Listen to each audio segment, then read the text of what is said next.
Okay, so we will continue with our discussion of airway diseases, and we'll start with this case here. So when we look at this chest radiograph, what do we see as abnormal? Well, this can be pretty subtle, but one thing you might notice is when we look under the heart, we have a continuous diaphragm sign. So the continuous diaphragm sign can be caused by pneumomediastinum, and when we look up here in the neck, we notice that there is some air here extending up into the soft tissues of the neck. So this is a nice example of the continuous diaphragm sign. Causes of the continuous diaphragm sign include pneumomediastinum, pneumopericardium, and pneumoperitoneum. On the lateral view, we can see some air dissecting around the soft tissue planes of the mediastinum in this patient with pneumomediastinum. Very easy diagnosis on CT. We can see the air dissecting around the fascial planes here throughout the mediastinum. Here's another example of somebody with pneumomediastinum. In this case, there's some air here in the supraclavicular soft tissues, air extending into the soft tissues of the neck. This is what causes crepitus in these patients, and when we look carefully, we can see that the air is dissecting upwards here from the mediastinum. These are all cases of spontaneous pneumomediastinum in asthma. Asthma can be a common cause of spontaneous pneumomediastinum. Again, the lateral view is helpful. You can see the air dissecting through the soft tissue planes here of the anterior mediastinum. And again on CT, very easy diagnosis, as we can see the air dissecting all throughout the fascial planes here of the mediastinum. Okay, so here's our next case. Here we notice some air within the supraclavicular soft tissues. We have some air dissecting up into the neck. Looks like there's a air fluid level here, or at least air and fluid in the pleural space. So this patient has a hydropneumothorax. So what would explain a hydropneumothorax, pneumomediastinum, subcutaneous air in a patient without a history of trauma? Well, on the CT scan, this CT scan was done after administration of oral contrast, and we can see that there is leakage of oral contrast here into the pleural space. This is a patient who had perforation of the esophagus from Boerhaave. So Boerhaave can be another cause of pneumomediastinum, although it is usually associated with pleural effusion, especially left-sided pleural effusion. So pneumomediastinum we can recognize on the plain film when we see the air here outlining the fascial planes of the mediastinum. Sometimes you might also see it outlining a portion of the thymus, as in this particular case. Lateral view can also be helpful if you're questioning it, as you can see the air dissecting through the fascial planes of the mediastinum. So close up here showing you the air outlining the aortic knob in another example of pneumomediastinum. Now there are various causes of pneumomediastinum. They're listed here. Most commonly it is from barotrauma. So barotrauma is a common cause of pneumomediastinum. As we said, it could also be from perforation of the esophagus, either iatrogenic or from Boerhaave. We can also have air dissecting into the mediastinum after perforation of the pharynx, and it can also dissect upwards into the mediastinum if there's retroperitoneal perforation of bowel. So some signs of pneumomediastinum. This is a patient with asthma who develops spontaneous pneumomediastinum. Here you can see the air dissecting around the pulmonary artery. This is called the ring around the pulmonary artery sign. Here's a patient at perforation of the esophagus, and again we can see the air dissecting around here the mediastinal fascial planes. Here's a patient who has a fallen lung sign from traumatic laceration of a bronchus. So the lung falls away here because of laceration of the bronchus. There's a large pneumothorax and some extensive pneumomediastinum, extensive subcutaneous air in this particular patient. All right, so let's move on. So when we look at this radiograph, we see that the patient has whiteout. Well, what could be causing the whiteout? The two major causes of whiteout are large pleural effusion or complete atelectasis of the lung. How do we differentiate them? We look at the mediastinum. If there's a large pleural effusion, it would push the heart away from that side. If there's complete collapse of the lung, then the heart will be deviated towards that side. Here we notice also that we don't see the right heart border, so the heart is deviated towards that side. We suspect complete collapse of the lung. What is the cause? Here's the endotracheal tube. Notice it is extending into the right main bronchus. So this is complete left lung atelectasis from right main bronchus intubation. You pull the endotracheal tube back and the lung expands pretty quickly. So what do we have here? This is the classic picture of right upper lobe atelectasis. All right upper lobe atelectasis pretty much looks the same. You see the minor fissure is elevated. There's opacity here in the right paratracheal region, and the trachea might be deviated a little bit towards the right side. The hilum is elevated. Elevation of the hilum is always a good sign for volume loss in the upper lobe.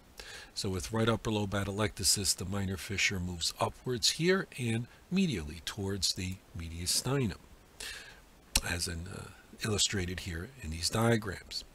So right upper lobe atelectasis, typical picture, they pretty much all look the same. Now what about this case here? There's opacity to the right of the heart border.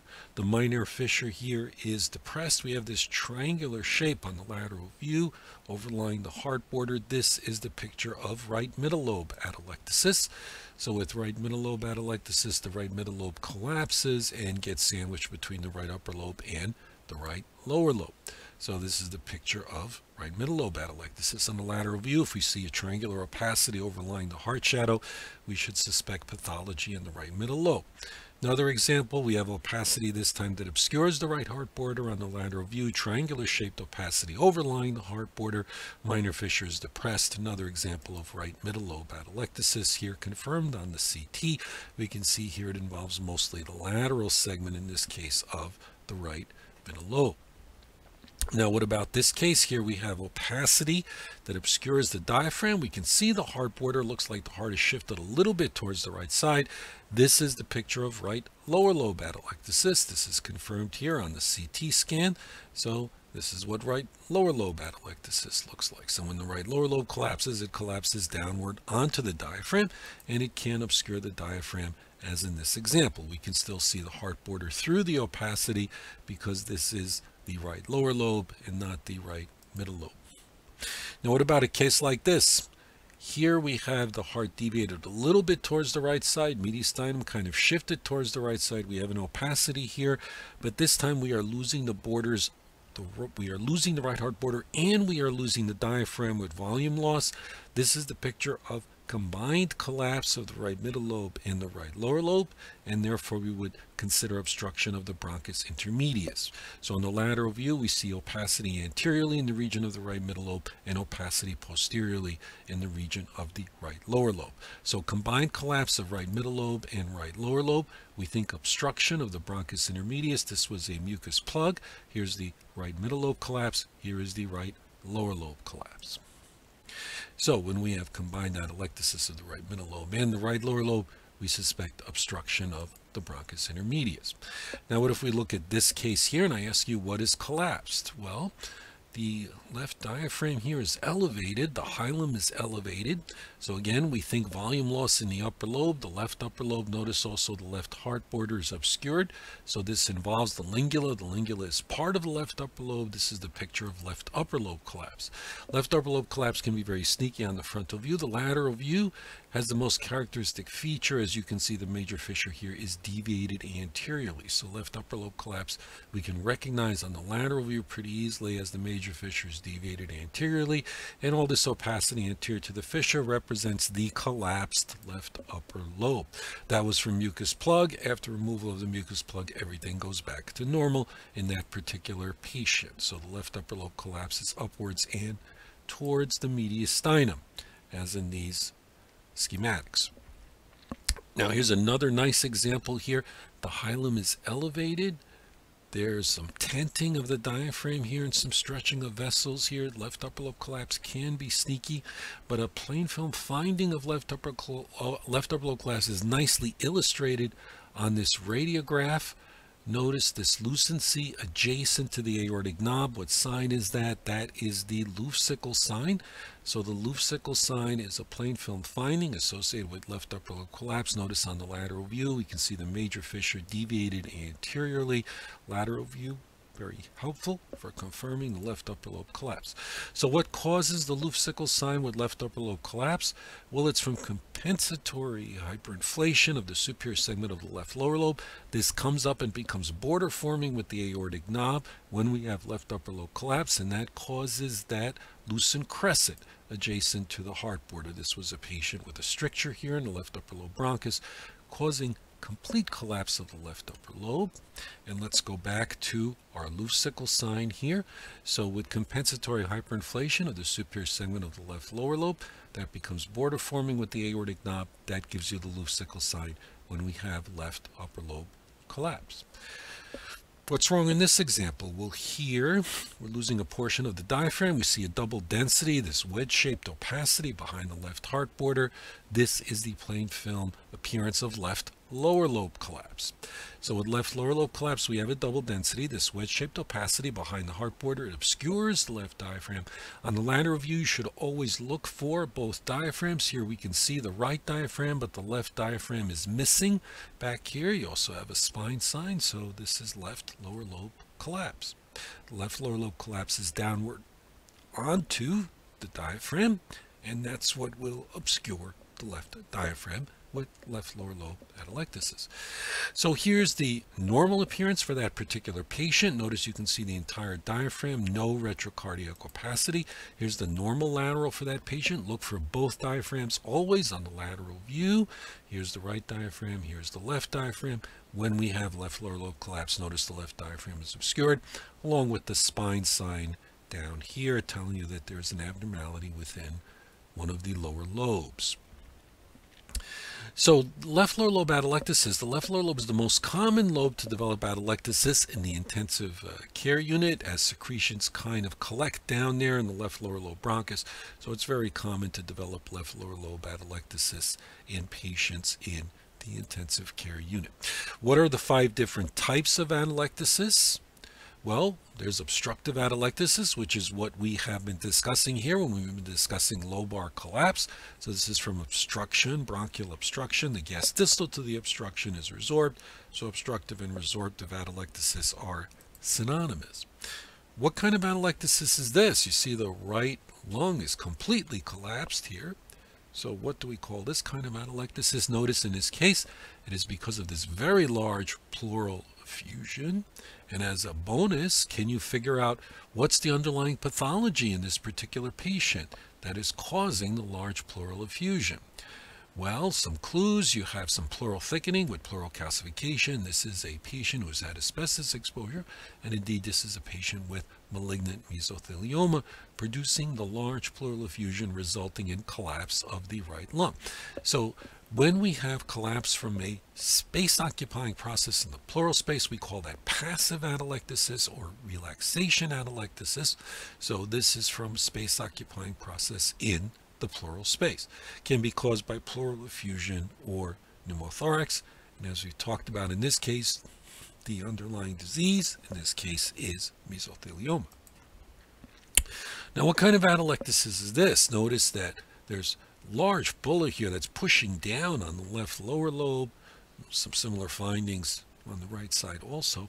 So this is atelectasis from a space-occupying process in the lung parenchyma. Here, space-occupying process in the left upper lobe is producing atelectasis in the left lower lobe.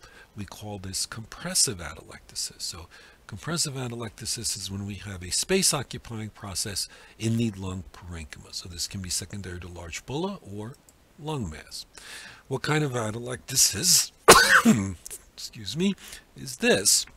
So here we have bronchiectasis, traction bronchiectasis, along with volume loss there in the right upper lobe. This is a patient with tuberculosis who develops scarring and traction bronchiectasis. So this loss of volume in this case is called cicatrization atelectasis. This is atelectasis from fibrosis. In the upper lobes, this can be caused by TB and sarcoid and some other fibrotic disease. Here's a patient with ARDS. You can see that gradient of opacity here on the CT scan, denser in the more gravitationally dependent regions. And a lot of the density here does represent atelectasis. So what kind of atelectasis is associated with ARDS? That is called adhesive atelectasis. This is from deficiency in surfactant, so the alveoli stick together. We can see this in respiratory distress syndrome of newborns, ARDS, and also in pulmonary embolism. So those are our different types of atelectasis. We have obstructive or resorptive atelectasis, passive atelectasis, compressive atelectasis, Cicatrization Atelectasis, and adhesive atelectasis. Okay, so let's move on. Here's a patient who has increased lung volumes. So looks like a patient with COPD. Notice the flattened diaphragms here, the increase in the retrosternal clear space. On the CT scan, we notice there are emphysematous changes, but notice how the emphysematous changes are worse at the lung bases. Also some bronchiectasis in this particular patient. So what do we think about if we have emphysema that is worse at the lung bases? So I want you to think about that. Now, what about this type of emphysema where we have these centrilobular lucencies here with imperceptible walls? What kind of emphysema is this? And here we have emphysema here predominantly in the peripheral subpleural regions of the lungs. What kind of emphysema is this? And here we have a patient with severe sarcoid who has scarring, some parenchymal opacities from scarring and traction bronchiectasis, and then this large bullous lesion. So what kind of emphysema is this? Okay, so emphysema is abnormal permanent enlargement of air spaces distal to terminal bronchioles with destruction of the airspace walls without obvious fibrosis, except for that one case of fibrotic cause of emphysema that I showed. The different types, we have panlobular or panhacenar, centrilobular, paraseptal, and cicatricial or scar emphysema. And so diagrammatically, this is diagrammatically what the alveolar air spaces or air sacs would look like. When you have centrilobular emphysema, it affects the center of the secondary pulmonary lobule. Panlobular affects the entire secondary pulmonary lobule. And paraseptal emphysema affects the peripheral subpleural regions of the lungs. So centrilobular emphysema is upper zone predominant. This is a type associated with smoking. So with centrilobular emphysema, we get these centrilobular lucencies with imperceptible walls. It's worse within the upper lungs. Panlobular emphysema is associated with alpha-1 antitrypsin deficiency, and that is basally predominant. So with panlobular emphysema, we get diffuse regions of overall decreased lung attenuation. Alpha-1 antitrypsin is a serum protein that inhibits lysosomal proteases that are released during inflammatory reactions. It prevents the damaging effects to lung tissue of the elastases released by the neutrophils. If we have alpha-1 antitrypsin deficiency, then we develop pan-acinar emphysema, and it's especially bad in smokers. The emphysema predominates within the lower lung zones. So this can be associated with asthma, bronchitis, and bronchiectasis. So with panlobular emphysema, the emphysema is worse within the lower lung zones.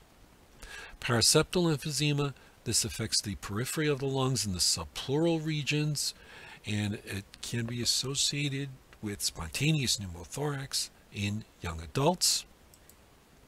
So with paraseptal emphysema, you'll notice the emphysema is peripherally located here like this in the subpleural regions, as in these examples.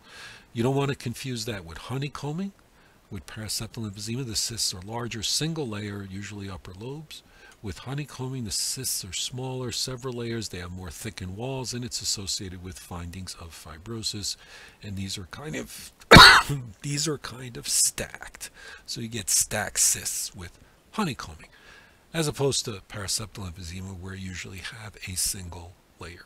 Cicatricial emphysema is from scarring. This is a patient with progressive massive fibrosis. So the scarring pulls on the adjacent lung and gives you these bullous areas. So we can see this with TB, sarcoid, idiopathic pulmonary fibrosis, or other fibrotic lung diseases.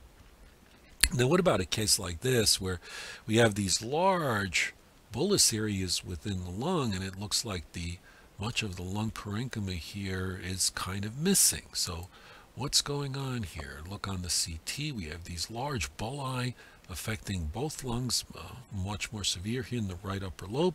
So what do we call a condition like this? This is called giant bullous emphysema or vanishing lung syndrome. So we can say this if we have large bullae occupying at least 1/3 of a hemithorax, paraseptal emphysema, usually in young male smokers, and bullae within the upper lungs. So this is giant bullous emphysema or vanishing lung syndrome. All right, so let's move on now to our next topic. So we look at this chest radiograph and we notice that there's a marked density between one side of the thorax and the other. So this is called the lucent hemithorax or hyperlucent lung. So what is the approach when we have a case of hyperlucent lung, as in this example? Well, I'll show you the CT scan here. Look at the CT scan for a second, and can you tell me why is the right lung hyperlucent here on the chest radiograph?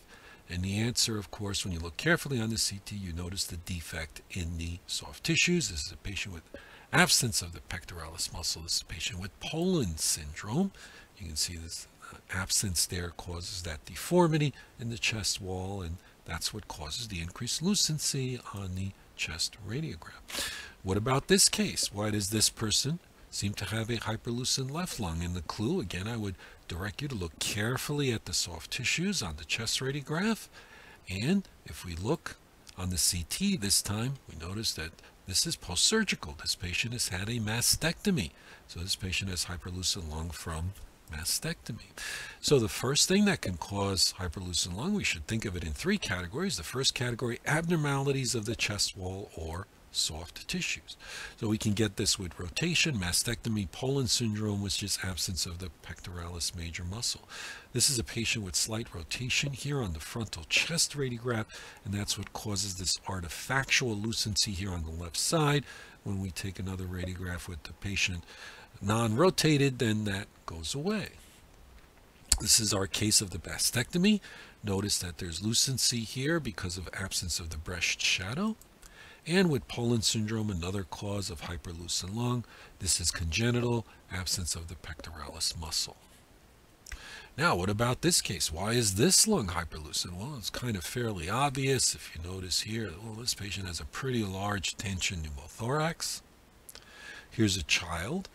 What do we think about if we have a child with a hyperlucent lung here with increased lung volumes? There's something you should be thinking about.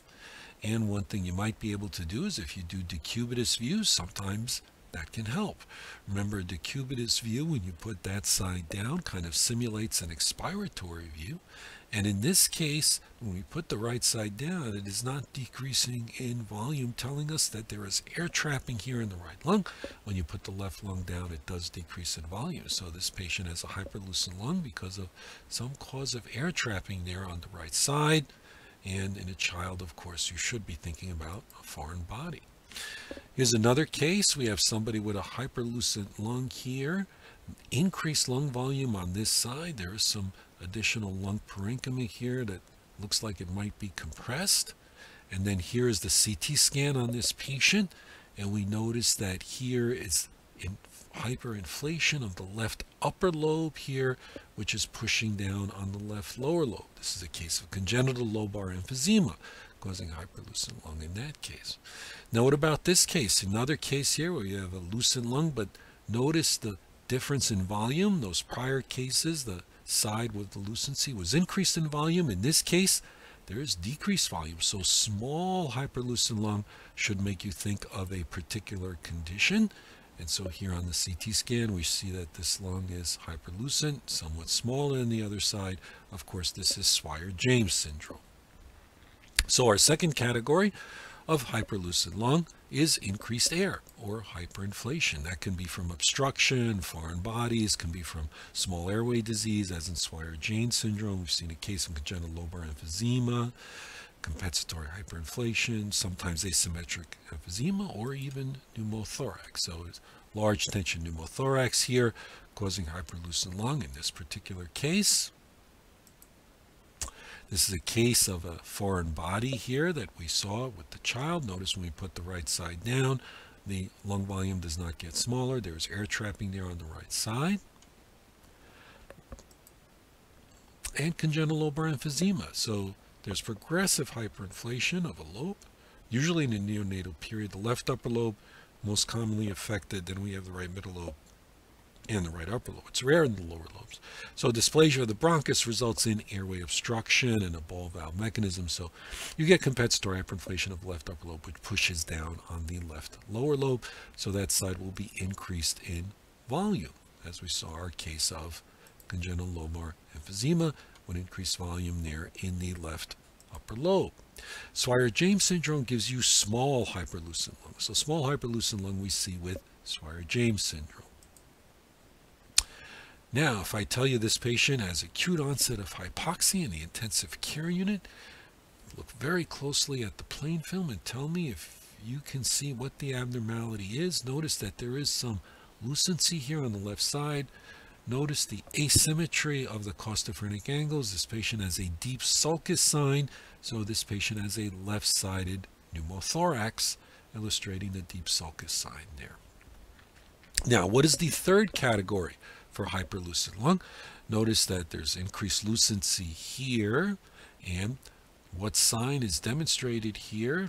It has to do with the third category for hyperlucent lung. When we look on the CT, we notice this patient has pulmonary embolism. So the third category of hyperlucent lung is oligemia. The Westermarck sign is focal area of oligemia that we can see on the chest radiograph secondary to pulmonary embolism. So decreased blood flow is the third category for hyperlucent lung. So what can cause unilateral oligemia? Pulmonary embolism, hypoplasia of pulmonary artery, stenosis of pulmonary artery, hilar mass compressing pulmonary artery. So that is our third category, oligemia for hyperlucent lung.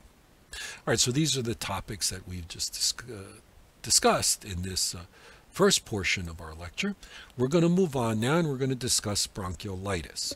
So bronchioles are the small airways without cartilage. So membranous bronchioles are purely conducting. Respiratory bronchioles contain alveoli within the walls. So the membranous bronchioles, purely conducting. Respiratory bronchioles, these contain alveoli within the walls. So bronchiolitis is inflammation of the bronchioles. Here you can see infected secretions here filling up the bronchioles. This is a diagram showing you how we get tree and bud opacities as a sign of infectious bronchiolitis. So the bronchioles are located in the center of the secondary pulmonary lobule. They are centrilobular. Since the bronchioles are very thin-walled, normal bronchioles are usually not visualized on high-res CT. We usually don't see bronchioles unless they are diseased. So bronchiolitis, of course, is inflammation of the bronchioles. Also in the center of the secondary pulmonary lobule, we have the centrilobular arteries, and in the periphery, we have the veins that run in the periphery of the secondary pulmonary lobules. Direct signs on high-res CT of bronchiolar disease: branching opacities, tree and bud opacities, poorly defined centrilobular nodules indicating peribronchiolar inflammation, bronchial wall thickening, although that is less common. And then the indirect sign on high-res CT of bronchiolar disease would be air trapping. So let's start with the direct signs. Tree and bud opacity is usually caused by infectious bronchiolitis. So we've covered the causes of that before. We can have poorly defined centrilobular nodules without tree and bud, again, usually implying inflammation around the centrilobular bronchioles. So ground glass centrilobular opacities, we can see that with subacute hypersensitivity pneumonitis or respiratory bronchiolitis. And we can also have bronchiolitis manifesting mainly as air trapping when we have constrictive or obliterative bronchiolitis. So tree and bud is caused by mucoid impaction of the bronchioles from infected secretions, as illustrated in this diagram here. So that's what a tree and bud looks like. Normally the bronchiole is thin-walled, not seen on CT, but if it is dilated because of impacted infected secretions, then we will see this as tree and bud opacities on CT. And again, we've covered this, the appearance of tree and bud opacities on CT, some various examples here. So this usually is infectious bronchiolitis. So we can have endobronchial spread of TB, we can have atypical mycobacterial infection, bacterial infections, or usually it's some cause of infectious bronchiolitis. Here's an example of cystic fibrosis with tree and bud opacities. Another example here, you can see the parabronchial thickening and mild bronchiectasis in this case.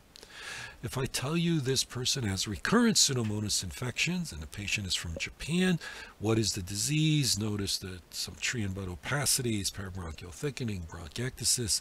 This, of course, is diffuse panbronchiolitis, also called Asian panbronchiolitis.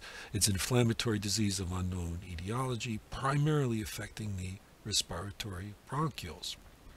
And these patients are predisposed to Pseudomonas infections. These patients will develop nodular consolidations, tree and bud opacities, and extensive airway disease, bronchiectasis, might also have some air trapping. So on the chest radiograph, you might have some ill-defined opacities and some air trapping, as in this example, but on the CT, we can see the airway disease with parabronchial thickening and tree and bud opacities. Another example with the bronchiectasis and tree and bud opacities, in this case of Asian panbronchiolitis. Now what about this example? Here we have central lobular ground glass opacities. Notice also the mosaic attenuation here, as there is air trapping. So what disease should we think about here? Well, here we should be thinking about hypersensitivity pneumonitis. So we can have diseases that give you central lobular ground glass opacities. We can see that with subacute hypersensitivity pneumonitis. We can see it with respiratory bronchiolitis. There might be some causes of infection that don't necessarily give you tree and bud, that can also give you central lobular ground glass opacities. So respiratory bronchiolitis, we've discussed this. This is associated with smoking, and these patients accumulate macrophages around the central lobular bronchioles and can develop these central lobular ground glass opacities. If they're symptomatic, we call it respiratory bronchiolitis associated interstitial lung disease. And again, this is something that we have covered before in our discussion of interstitial lung disease. So we can have central lobular ground glass opacities. So we want to think about that if we know the patient is a smoker. And this can be treated if the patient stops smoking, and sometimes even with steroids, as in this example, we can see that disease can improve. Some other diseases that can give you poorly defined central lobular nodules without tree and bud, sometimes silicosis can do that, as in this particular example here. And then just when you think you understand everything, you might come across these strange cases. So here's a case of, we see these nodules here scattered throughout the chest on the CT. It looks like we have tree and bud nodular opacities here on the CT. But the funny thing is, they seem to be connected to the blood vessels. Notice how all of these tree and bud opacities, instead of being connected to the airways, seem to be connected to the blood vessels. So what is this? What do you think about when you have widespread tree and bud opacities like this that appear to be connected to the blood vessels? Well, here you should be thinking about an embolic phenomenon, and this is an example of excipient lung disease. In this case, it was a patient who was injecting ground up tablets intravenously. So we can get this with IV talcosis or cellulose granulomatosis from IV abuse of oral medications. There are binding agents within the oral medications, and when the patient injects those, they can embolize into the lungs and can give you these particle emboli and give you these tree and bud opacities that are continuous with the blood vessels. On a more focal scale, you might see this with tumor emboli. So tumor emboli might also give you tree and bud nodular opacities that are continuous with the blood vessels. It's usually not as diffuse as in these examples. When it's diffuse like this, we should be thinking about excipient lung disease or IV talcosis. And this is again from particulate emboli that is causing the tree and bud opacities within the small blood vessels. So let's move on to indirect signs on high-risk CT of bronchiolar disease, air trapping. So air trapping can be associated with any bronchiolar disease, but air trapping as the predominant finding should make you think of small airway disease. Here's a patient with diffuse panbronchiolitis, patient with chronic hypersensitivity pneumonitis, patient with sarcoid. Any diffuse lung disease can be associated with air trapping, and you'll see it best on expiratory views.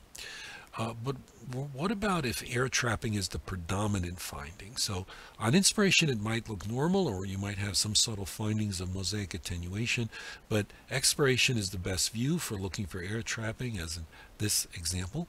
And so we're talking about air trapping as the predominant finding, and if that is the case, we should be thinking about small airway disease.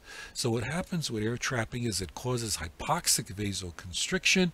The blood is shunted to areas of more normal lung. That's what causes the mosaic attenuation. So in addition to the air trapping causing the lucency, the blood flow is also shunted away from these areas, causing mosaic attenuation as these areas are increased in attenuation. There's also decreased size of the blood vessels in the low attenuation regions, again as a result of hypoxic vasoconstriction. So small airway diseases like asthma, expiratory view here showing you the extensive air trapping. Here's a case of chronic bronchitis, again expiratory view showing you the regions of air trapping.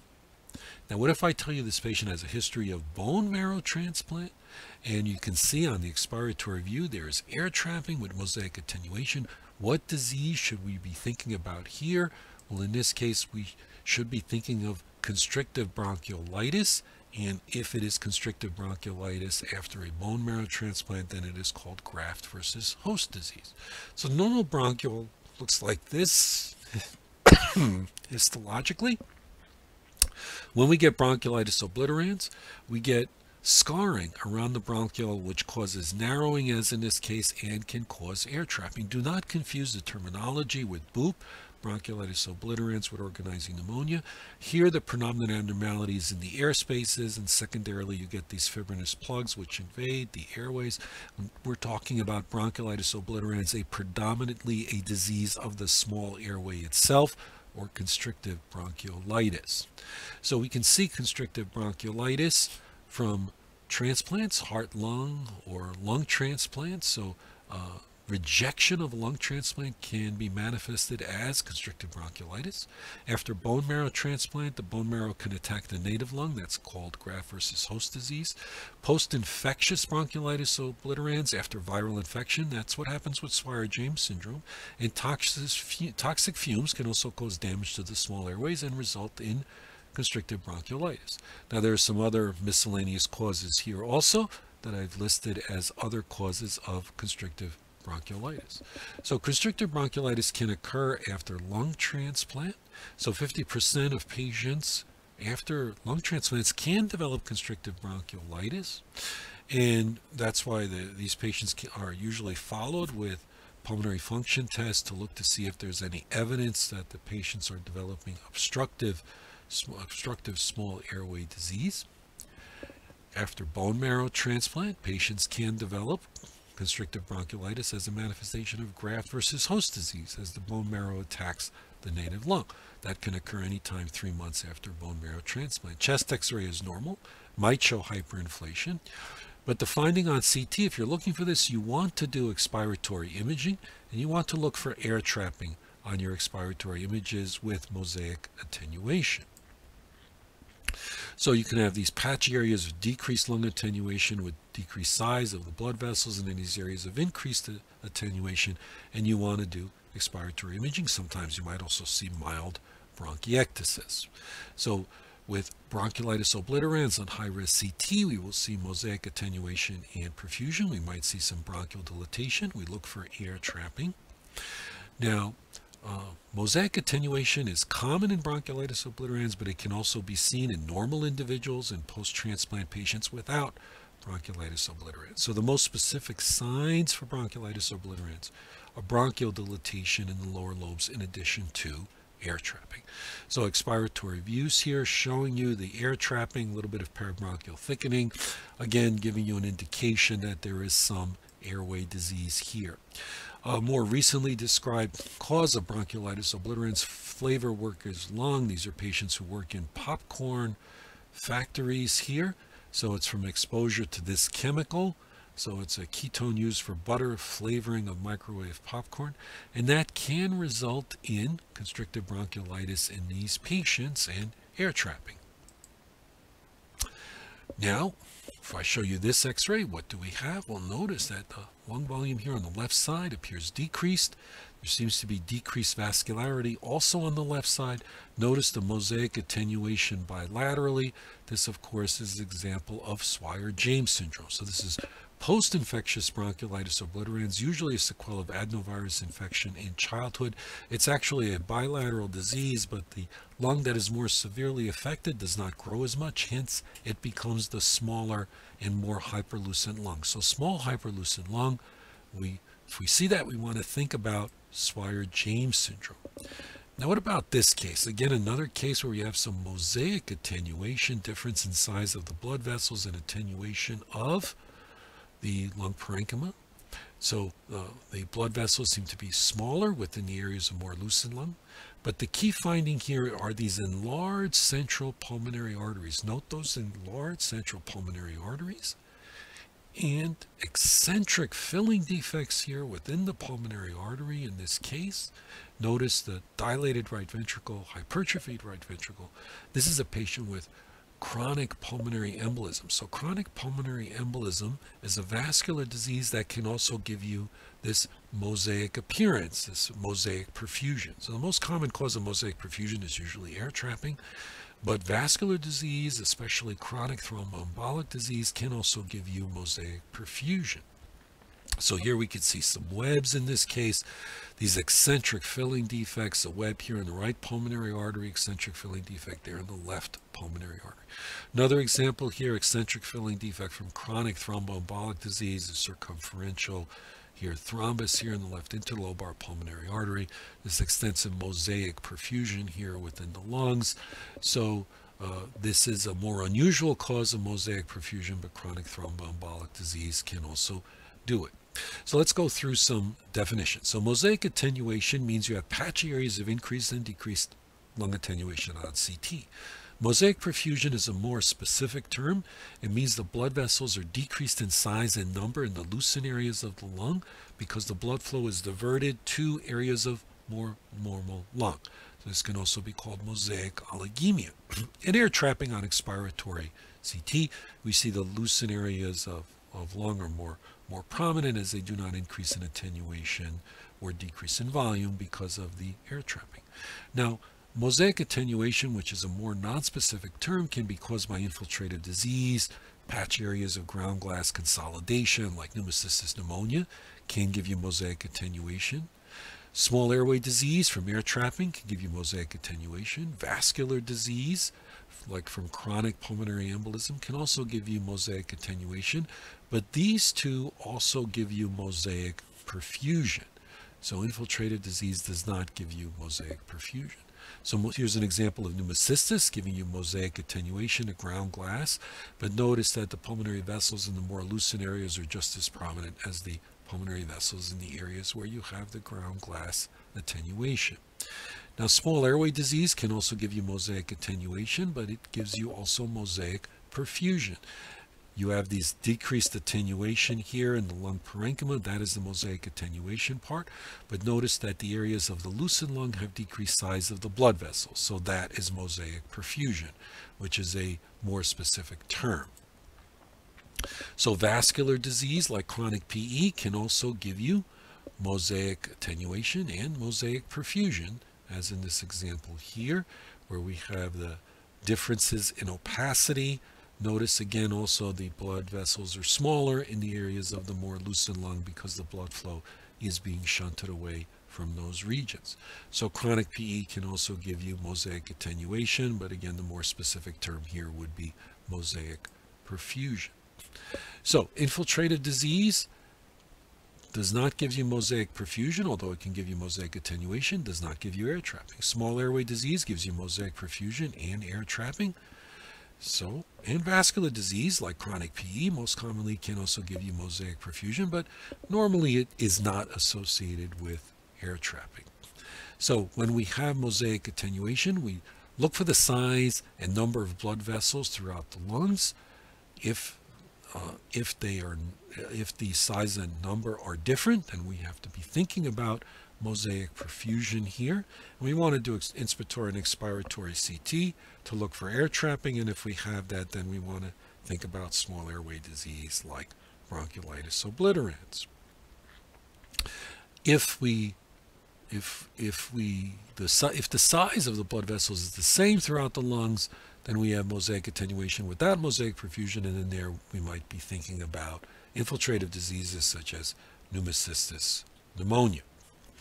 And on expiratory CT, if there is no air trapping, again, you might think of vascular diseases like chronic PE, which can be a cause of pulmonary artery hypertension.